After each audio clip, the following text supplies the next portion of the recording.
Muito bem, depois desse intervalo, por causa das viagens que nós tivemos na nossa exposição de Filipenses, nós hoje ainda não vamos retomar a exposição, começando o último capítulo. Nós vamos fazer mais uma parada, e nós vamos voltar a nossa atenção, na verdade, hoje para o Antigo Testamento, para o primeiro livro de Samuel, capítulo 17. Primeiro livro de Samuel, capítulo 17. E nós vamos aprender algumas lições do Evangelho na história de Davi e Golias. E por que nós vamos fazer isso, irmãos? Esta semana, no seu devocional, você fez exatamente algo parecido. Quando nós olhamos para ou foi chamada a nossa atenção, melhor dizendo, para como que a mensagem da palavra de Deus precisa ser entendida como sendo de Gênesis a Apocalipse a respeito de Jesus. Então, irmãos, é comum a palavra de Deus ser vista como um mapa, como um guia de como nos comportarmos na nossa vida. E isso não é, claro, de todo ruim. Tirar boas lições para a vida da palavra de Deus, é claro, não é de todo ruim. Certamente, a palavra de Deus possui muitas informações vitais, tanto para a nossa vida física, como para a nossa vida, principalmente espiritual. Tanto neste mundo, quanto no vindouro. Isso é verdade, a palavra de Deus pode ser esse guia para nós. Mas, se nós apenas reduzirmos a palavra de Deus a isso, ela se torna, na verdade, um livro que foi escrito para o nosso bem-estar e não um livro que trata da história da redenção. E é esse alerta, meus irmãos, que muitas vezes nós temos que receber de não olhar a Bíblia como um livro de regras, de normas, um livro de moralismos, porque ela é muito mais do que isso. Como dizemos, na verdade, as Escrituras trazem a história da redenção de Deus para o homem. Traz como Deus reconcilia os seus escolhidos através do Evangelho de Jesus Cristo. E o Senhor Jesus e o seu Evangelho não é algo que aparece na segunda temporada, né? No Novo Testamento. Está desde o começo. A grande questão, meus irmãos, é que o Evangelho se torna claro com a vinda de Jesus. A existência da própria igreja é tratada no Novo Testamento como um mistério desconhecido no Antigo, porém, agora que nós estamos olhando do futuro para trás, do futuro da Bíblia para trás, nós podemos enxergar todas essas coisas. Isso dito, vamos ler o texto de 1 Samuel, capítulo 17, um texto muito conhecido, mas eu quero que você preste bastante atenção, nós vamos revisitar algumas porções. E vamos ver, meus irmãos, como que nós confirmamos algo que se fala muito em teologia. Davi é um tipo de Cristo. Verdade. Isaac é um tipo de Cristo. Verdade. José, o que esteve no Egito, um tipo de Cristo. O grande problema é que a gente para aí. A gente faz essa declaração, mas quando a gente vai para o texto, Cristo fica...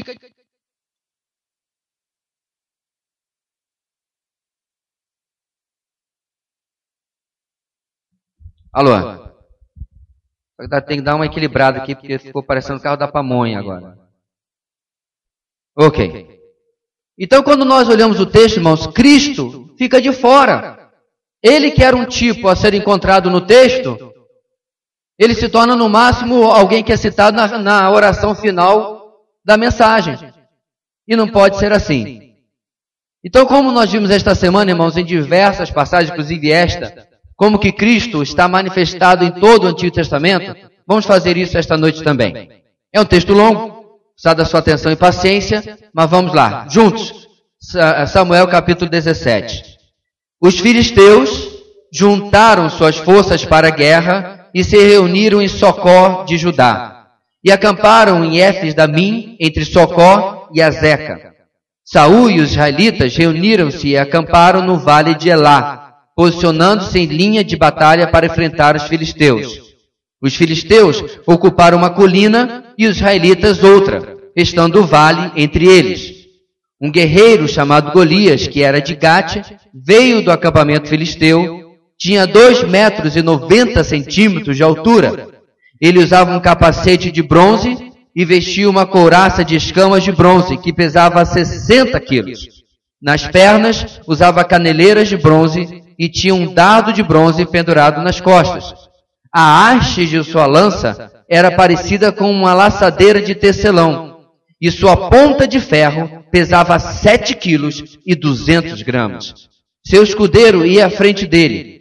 Golias parou e gritou às tropas de Israel: por que vocês estão se posicionando para a batalha?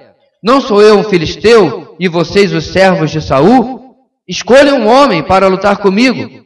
Se ele puder lutar e vencer-me, nós seremos seus escravos.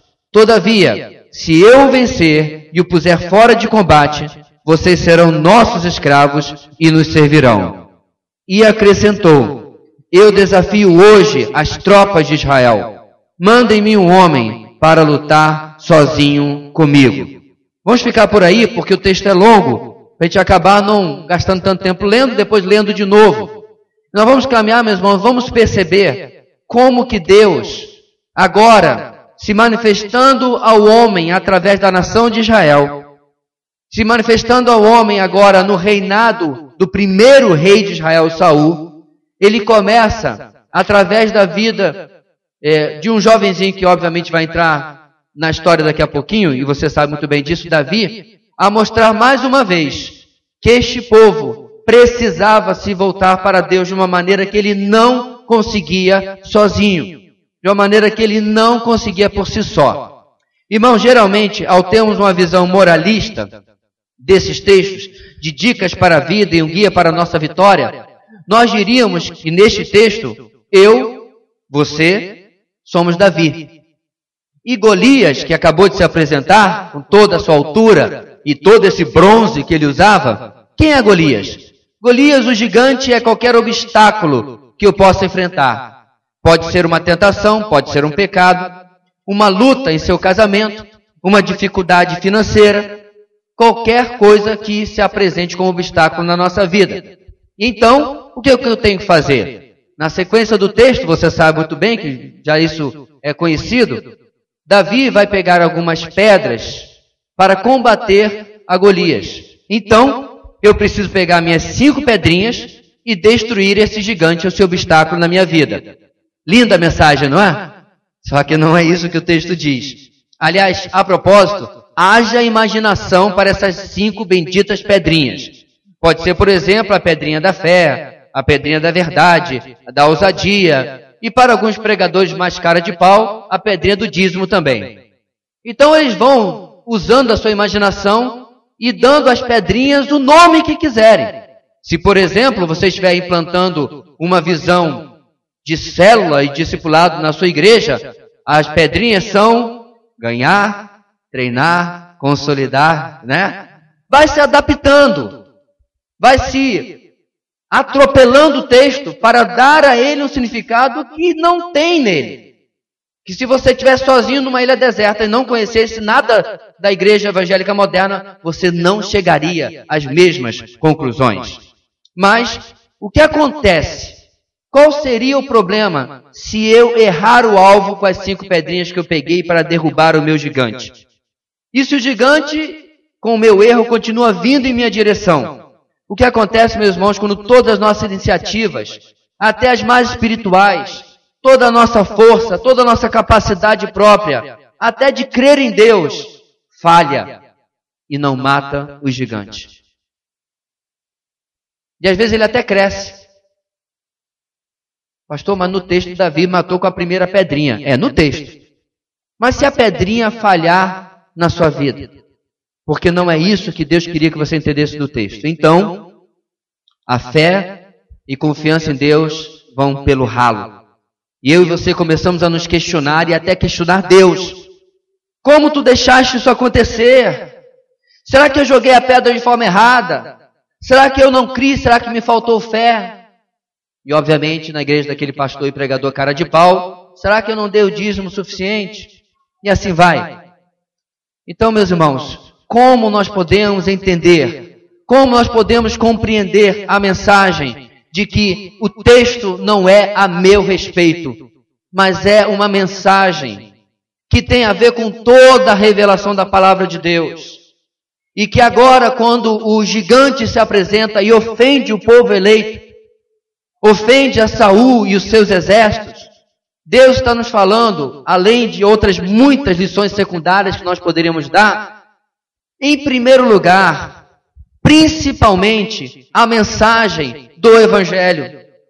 O Evangelho não passa a existir quando Jesus morre naquela cruz.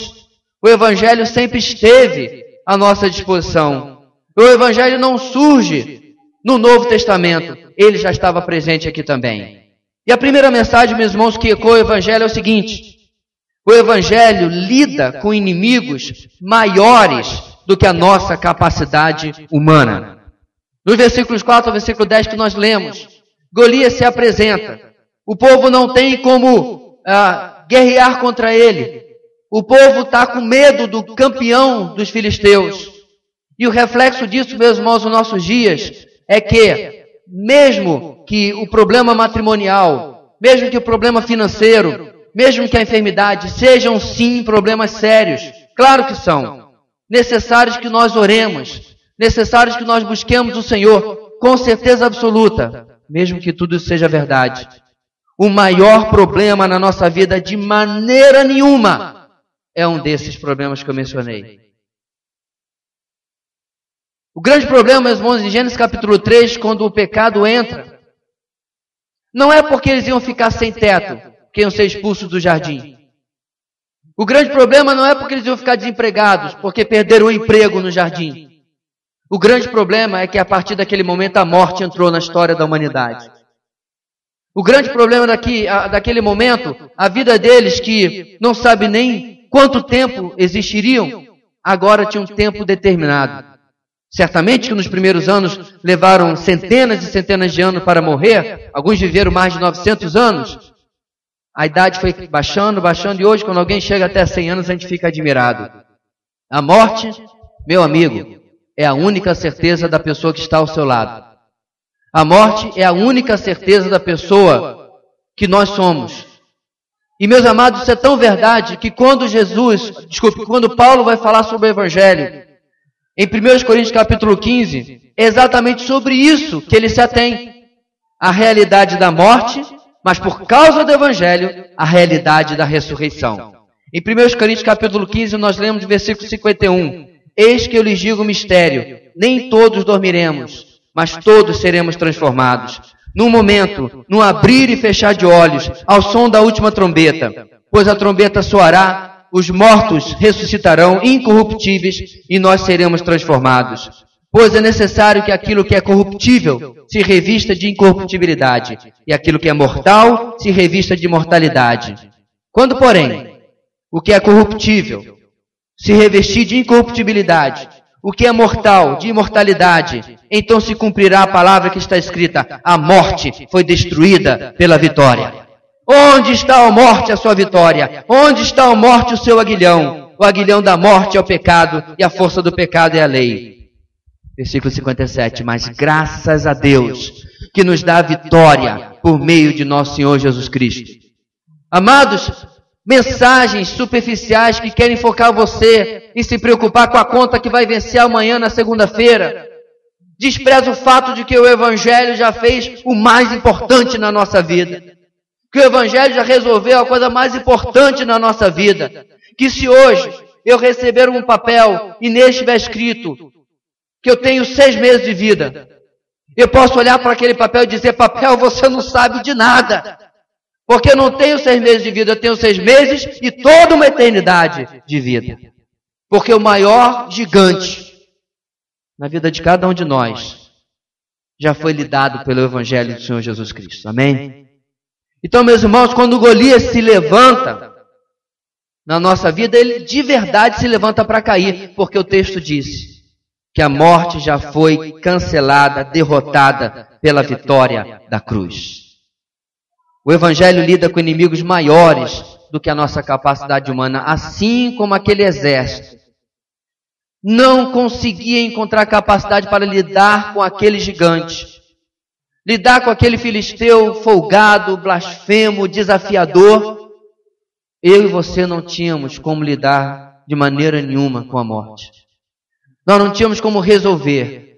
Ela vai chegar, mas para mim e para você, meus irmãos, ela é verdadeiramente promoção.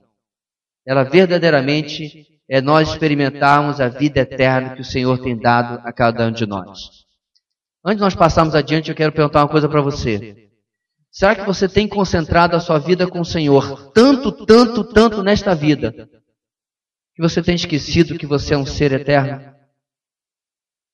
Será que os seus sonhos, seus planos, ocupam tanto da sua mente, do seu tempo, da sua energia, que você tem às vezes esquecido que você não é cidadão deste mundo? Que você não pertence mais a esta vida, mas você pertence à eternidade?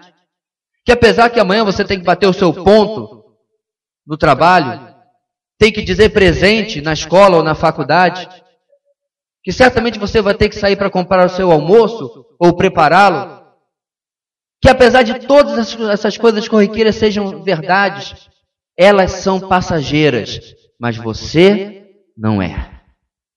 Por causa daquilo que o Evangelho já realizou contra o maior inimigo que nós já enfrentamos. No versículo 11, meus irmãos, depois do desafio de Golias, nós encontramos uma realidade que nos impressiona. O versículo 11 diz: ao ouvirem as palavras do filisteu, Saul, o grande rei, e todos os israelitas ficaram atônitos e apavorados. Então você vê, meus irmãos, em lugar de Davi, onde muitos se colocam em muitas mensagens, o texto mostra para nós que existe uma outra realidade acontecendo do outro lado do vale, onde eles estão tremendo lá, sem saber o que fazer com aquele gigante. A segunda lição, meus irmãos, do Evangelho no confronto de Davi e Golias é o seguinte: o Evangelho destaca a nossa incapacidade diante desses inimigos. O Evangelho destaca a nossa incapacidade diante desse inimigo. Nós não somos, meus irmãos, Davi, corajoso, com a nossa funda, pegando as pedras e derrubando o gigante. Nós somos os israelitas tremendo dentro da armadura, lá do lado de fora. Incapazes.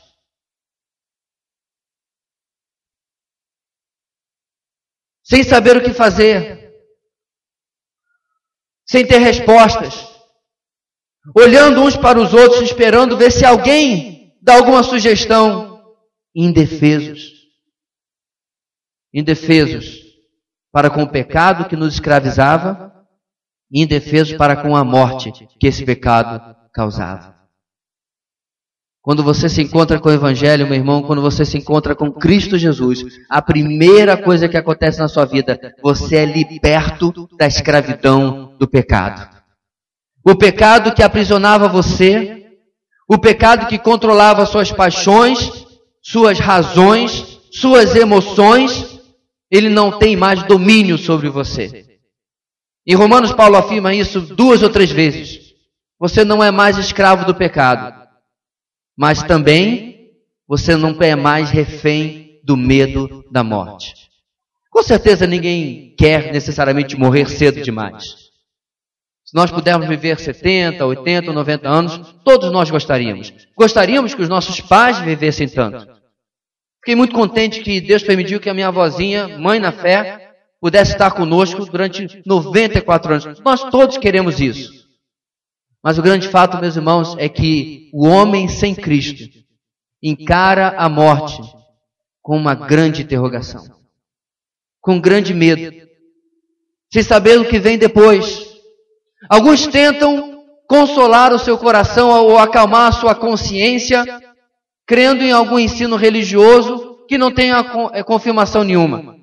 Eu já conversei com gente que diz: não tem problema com a morte, a gente vai deixar de existir mesmo. Já conversei com gente que diz: não tem problema com a morte, depois eu reencarno, eu volto, quem sabe a próxima vez eu tenho uma vida melhor. Outros já me disseram, não tenho medo da morte. Afinal de contas, Deus é amor. Em todos esses casos, quando eu falei do Evangelho, daquilo que a palavra de Deus fala, vários deles entraram no famoso parafuso. Porque eu perguntei, quem lhe disse que você vai deixar de existir? Quem lhe disse que você vai reencarnar? Quem lhe disse que Deus é apenas amor e por isso você vai estar com Ele? Que inclusive é a crença da maior parte dos brasileiros. Porque eu estou dizendo que Deus disse o que vai acontecer conosco depois da morte. E muitas dessas pessoas passaram a temer de verdade a morte, como devem temer, quando não tem a Cristo na sua vida. E você, meu irmão? Sabe que você consegue compreender que antes de Jesus, antes do Evangelho, você era um israelita tremendo dentro da armadura, do lado de fora, sem saber qual seria o seu futuro, sem saber o que lhe aguardaria. Meus irmãos, a filosofia tenta explicar há milhares de anos da onde viemos, quem nós somos e para onde vamos. Que alegria e que satisfação tem o cristão, porque ele sabe exatamente de onde ele veio, ele sabe exatamente quem ele é em Cristo Jesus, e ele sabe exatamente para onde ele está indo. Assim, o inimigo que não tínhamos capacidade de enfrentar, o Evangelho mostrou essa incapacidade e ele resolveu o problema por nós. Essa incapacidade não é mais algo que traz peso sobre nós. Na verdade, no capítulo 8 de Romanos, Paulo diz, portanto, agora já não há condenação para os que estão em Cristo Jesus. A dívida foi paga, porque por meio de Cristo Jesus, a lei do Espírito de vida me libertou da lei do pecado e da morte.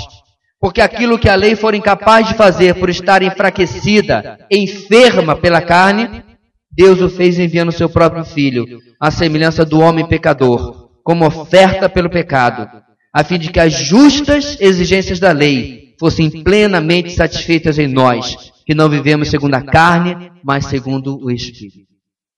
E como que Deus fez isso, meus irmãos? Deus fez isso através de alguém impressionante. Deus fez isso através de alguém que atraía as pessoas simplesmente por quem ele era? Não. Deus fez isso através de alguém que nasceu como um bebê. Alguém que nasceu em fragilidade. Alguém que poderia, se não fosse a proteção de Deus, ter sido morto por Herodes nos primeiros meses de vida. E quando nós olhamos para o texto, meus irmãos, este é o retrato do campeão de Israel. No versículo 12, o texto continua, diz, Davi era filho de Jessé, o Efrateu, de Belém de Judá. Jessé tinha 8 filhos, e já era idoso na época de Saul. Os 3 filhos mais velhos de Jessé tinham ido para a guerra com Saul. Eliabe, o mais velho, Abinadab, o segundo, e Samá, o terceiro. Davi era o caçula. Os 3 mais velhos seguiram Saul. Mas Davi ia ao acampamento de Saul e voltava. Para quê? Para apacentar as ovelhas de seu pai em Belém. Mais adiante, no versículo 41, quando Golias se encontra com Davi, Golias treme. É isso que está no texto? Golias corre de medo. É isso que está no texto? No versículo 41, enquanto isso, o filisteu com seu escudeiro à frente vinha se aproximando de Davi e fez assim, ó. Aquela olhadela dos seus 2,90 m para um menino provavelmente nos seus 1,60 m, um adolescente, pequenininho. E aí o texto diz, olhou para Davi com desprezo. Viu que era só um rapaz, ruivo, ou pode-se traduzir moreno, e de boa aparência, e fez pouco caso dele.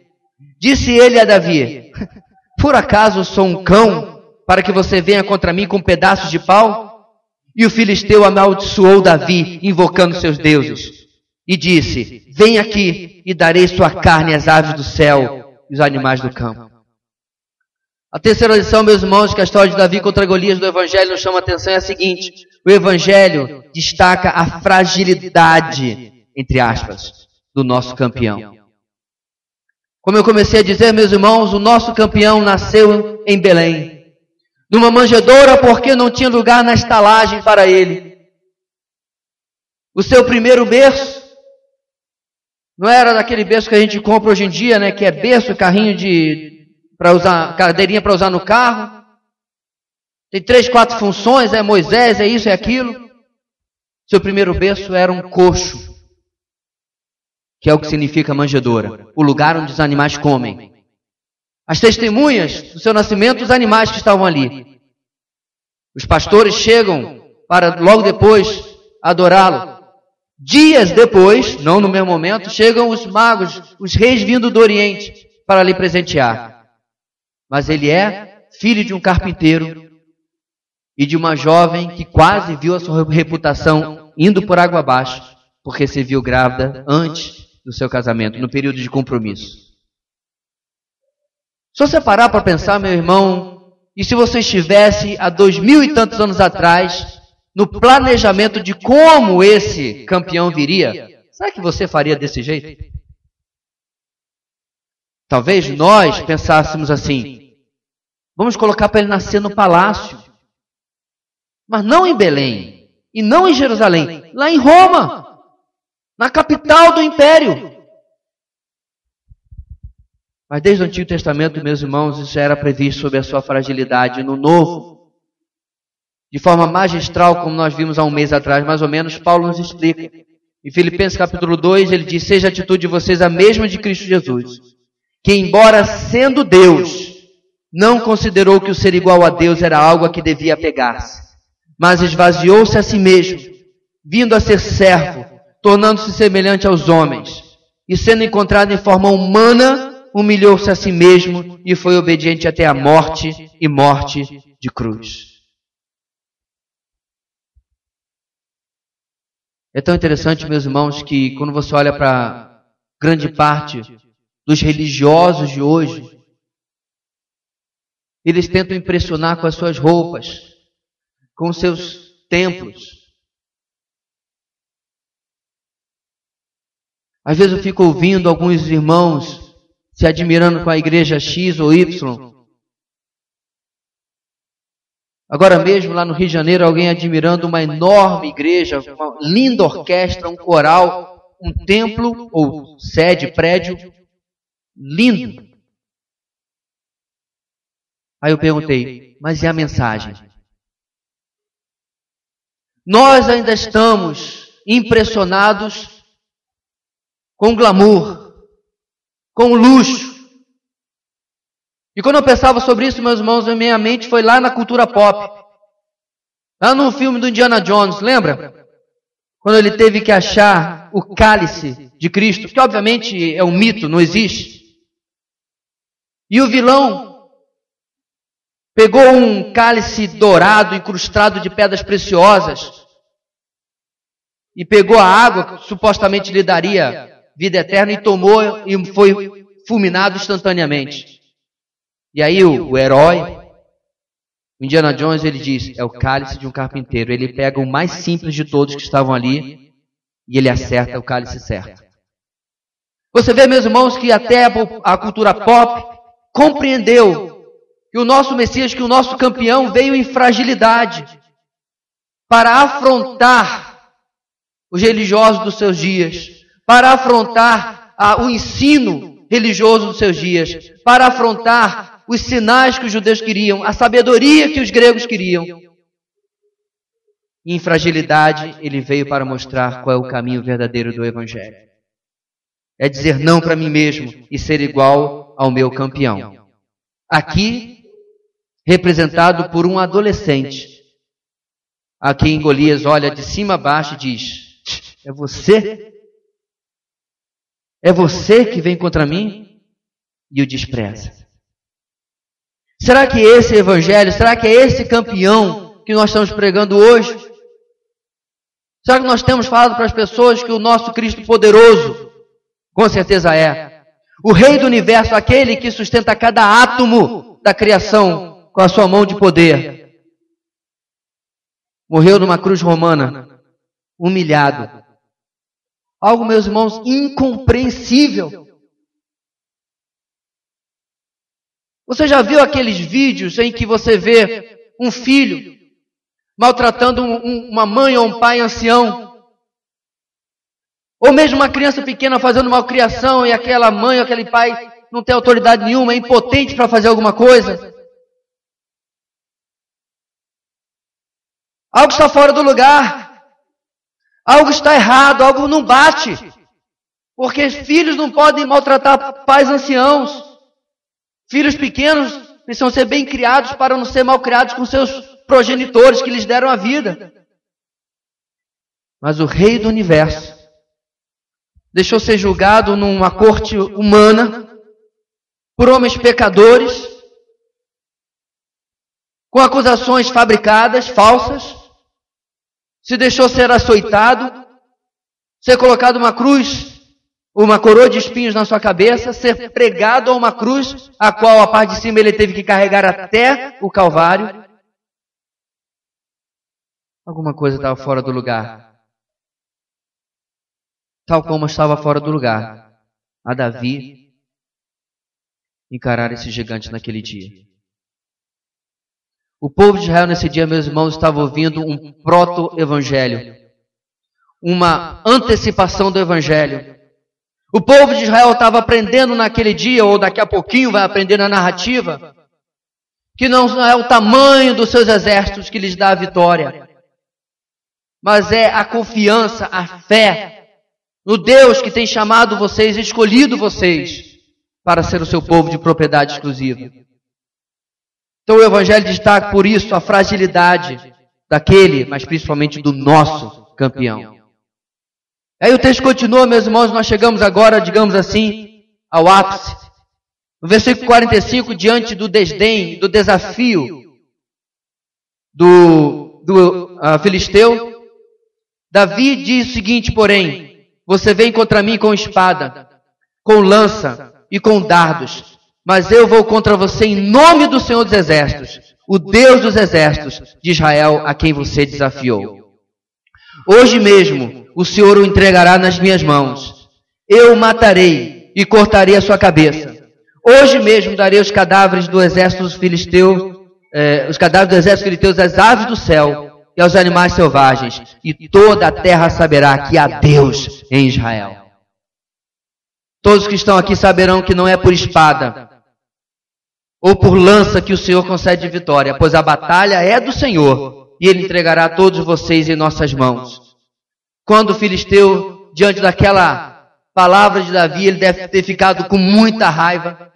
E diz o versículo 48, quando o filisteu começou a vir na direção de Davi, ele correu para a linha de batalha para enfrentá-lo. Tirando uma pedra do seu alforje, arremessou-a com a tiradeira e atingiu o filisteu na testa, de tal modo que ela ficou encravada e ele caiu, dando com o rosto no chão.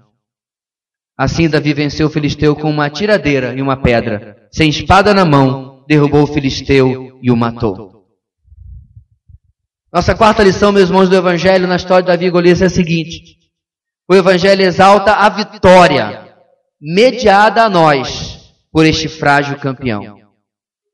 O Evangelho exalta a vitória mediada a nós por este frágil campeão.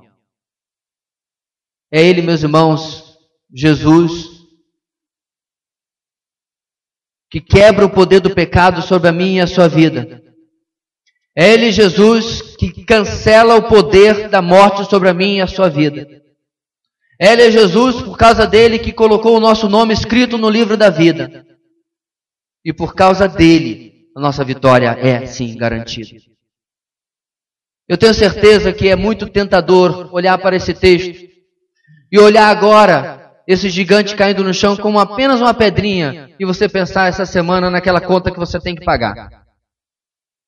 Ou você pensar esta semana naquela reunião decisiva no seu emprego. Ou você pensar nos problemas que você está tendo na sua família. Mas eu quero dizer uma coisa para você, meus irmãos, quando nós, apesar de tudo isso que nós passamos, temos a nossa mente cativa ao Evangelho do Senhor. Eu não sei lhe explicar como. Eu não sei lhe dar um esquema, um fluxograma de como isso acontece. Eu não sei lhe dar a fórmula matemática, mas quando a minha mentalidade está fixa em Cristo, aquilo que acontece aqui na minha vida, as circunstâncias causadas por mim ou causadas por outros, perde o seu efeito. Pastor, só tem certeza? Ora, você não vem acompanhando a exposição de Filipenses? Nós estamos vendo, meus irmãos, há 10 semanas anteriores, um homem que está preso. Um homem que pode nunca mais sair dali, apesar que nós sabemos que ele eventualmente sairia, mas ele não sabia quando escreveu. Um homem que está sendo acusado falsamente.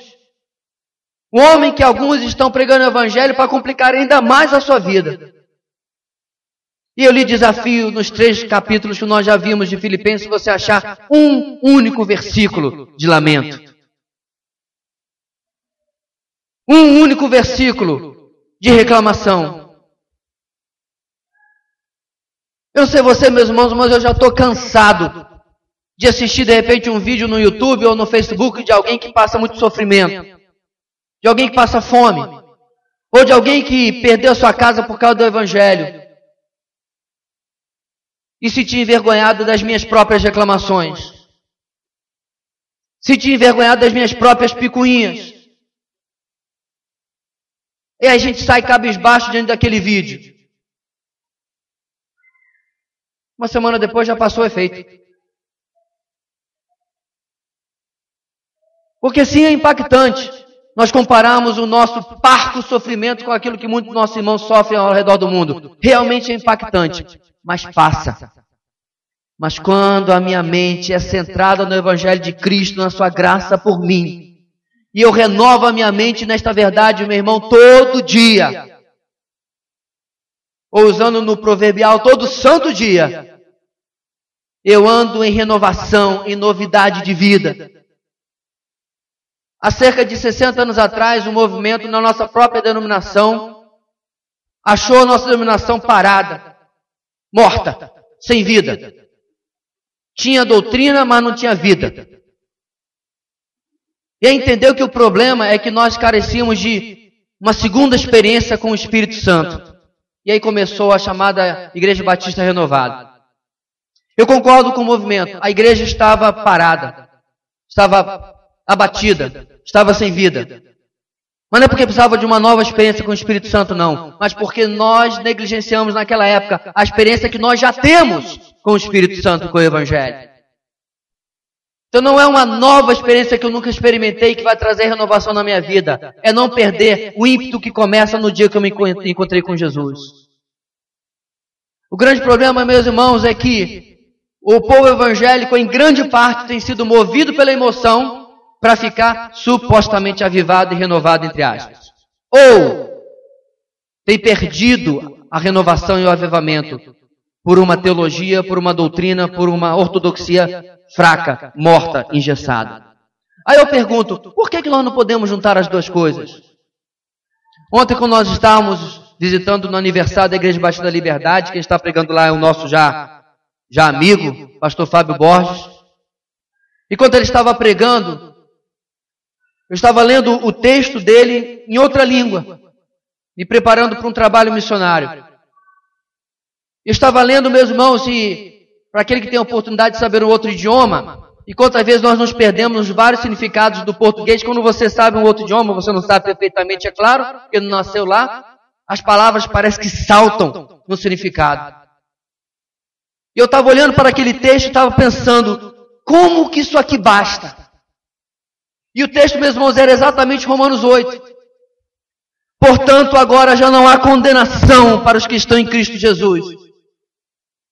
Você sabe, meu irmão, quantas pessoas dão cabo da própria vida por culpa? Porque fizeram alguma coisa na sua vida e não conseguem se perdoar. E como não conseguem viver consigo mesmos, se enforcam, tomam veneno, pulam de uma altura, findam a sua vida porque eles vivem debaixo de condenação. Mas veja bem, o texto está falando de uma condenação ainda muito maior. A condenação que pode condenar a minha alma eternamente ao inferno. E o texto diz, portanto, agora já não há condenação para os que estão em Cristo Jesus. Querido, é esta verdade que me aviva todo dia. Eu não preciso de uma música que vai aumentando o volume ou o ímpeto para que eu sinta uma emoção vazia, lá, Red Bull espiritual. Agora eu estou avivado. Aí sai por aquela porta, não evangeliza, não vive santidade, não lê a palavra. Isso não é avivamento. Avivamento, meus irmãos, é quando eu olho para o Evangelho e isso mexe comigo. Isso me transforma. Isso me faz ver quem pode me explicar que Deus é esse que escolhe um homem pecador como eu e como você. Que Deus é esse que nos chama para sermos seus. E este é o Evangelho. Que Deus é esse que pega um adolescente para envergonhar um rei e todo o seu exército. Esse é o Deus que deu seu Filho em fragilidade para ser o nosso campeão, nosso mediador da verdadeira vitória. Em último lugar, meus irmãos, o Evangelho, depois de ter nos ensinado que ele lida com inimigos maiores do que a nossa capacidade humana, o pecado e a morte, que o Evangelho destaca a nossa incapacidade diante desses inimigos. Em terceiro lugar, que o Evangelho destaca a fragilidade, entre aspas, do nosso campeão. Que o Evangelho exalta a vitória mediada a nós por este, entre aspas, frágil campeão. No último lugar, no versículos 52 e 53, nós lemos que então os homens de Israel e de Judá deram o grito de guerra e perseguiram os filisteus. São os mesmos homens que estavam lá fora tremendo dentro das armaduras. Não entrou o time B. Aqueles não foram para casa, chegou o pessoal fresquinho, novinho, descansado, não. São as mesmas pessoas. Tenha isso em mente. Que então esses homens deram um grito de guerra e perseguiram os filisteus até a entrada de Gate e até as portas de Ecrom, cidades filistias. Cadáveres de filisteus ficaram espalhados ao longo da estrada, de Saaraim até Gate e Ecrom. Quando os israelitas voltaram da perseguição aos filisteus, levaram tudo o que havia no acampamento deles. Em quinto e último lugar, o Evangelho nos torna participantes da vitória do nosso campeão redentor. O Evangelho, que não nasce em mim, que não é produzido por minha causa, que não é causado pelo meu mérito, de forma inexplicável me faz participante da vitória que é dele. E você quer ver o outro texto, meus irmãos, que infelizmente as pessoas usam de maneira que não tem nada a ver com o contexto. Em Romanos capítulo 8, versículo 31, texto esse também que ontem mexia muito comigo quando eu lia em outra língua. Que diremos, pois, diante dessas coisas? Se Deus é por nós, quem será contra nós? Agora que Golias foi derrotado, né? Agora que Golias levou a pedrada da cruz na cabeça, agora eu posso dizer, se Deus é por nós, quem será contra nós? Aquele que não poupou o seu próprio filho, mas o entregou por todos nós. Como não nos dará juntamente com ele e de graça todas as coisas? Quem fará alguma acusação contra os escolhidos de Deus? É Deus quem os justifica. Quem os condenará? Foi Cristo Jesus que morreu e mais que ressuscitou. Olha a morte derrotada aí, irmãos. Está à direita de Deus e também intercede por nós. Quem nos separará do amor de Cristo? Será tribulação, ou angústia, ou perseguição, ou fome, ou nudez, ou perigo, ou espada? Contou? Como está escrito, por amor de ti enfrentamos a morte todos os dias. Somos considerados como ovelhas destinadas ao matadouro. E aí vem o texto que o pessoal atropela e vai dizer que você vai ser vitorioso nisso, naquilo, no trabalho. Mas em todas estas coisas, na vitória sobre as trevas, sobre o pecado, sobre a morte, sobre a condenação, em todas estas coisas, por causa do nosso campeão, não por nossa causa, somos mais que vencedores por meio daquele que nos amou. Pois estou convencido, tenho dúvida nenhuma, de que nem morte, nem vida, nem anjos, nem demônios, nem o presente, nem o futuro, nem quaisquer poderes, nem altura, nem profundidade, nem qualquer outra coisa na criação será capaz de nos separar do amor de Deus que está em Cristo Jesus, nosso Senhor. Você sabe, meu irmão, por quê? Que diferente de Saul, Deus disse para Samuel: não tenha mais piedade, pena de Saul, porque já o rejeitei. E já escolhi para mim um homem segundo o meu coração. Em Cristo Jesus, meus irmãos, todos nós somos este homem segundo o coração de Deus. Você não tem que lutar para ser essa pessoa. Você tem que lutar para ser como Cristo. Você tem que lutar para estar nos méritos de Cristo. Você tem que lutar para que você nunca use de si mesmo, da sua capacidade. Porque eu vou lhe dizer uma coisa. Nesta semana que começou hoje, cada momento que eu e você confiarmos em nós, sabe onde nós estaremos? Do lado de fora, no alto do vale, tremendo dentro das nossas armaduras. Mas quando nós confiarmos no nosso campeão, não nós vamos lá derrubar um gigante, ele vai. E depois nós só vamos atrás, recolhendo os despojos. Esta é a realidade do Evangelho para cada um de nós. Davi era um pecador como qualquer um outro.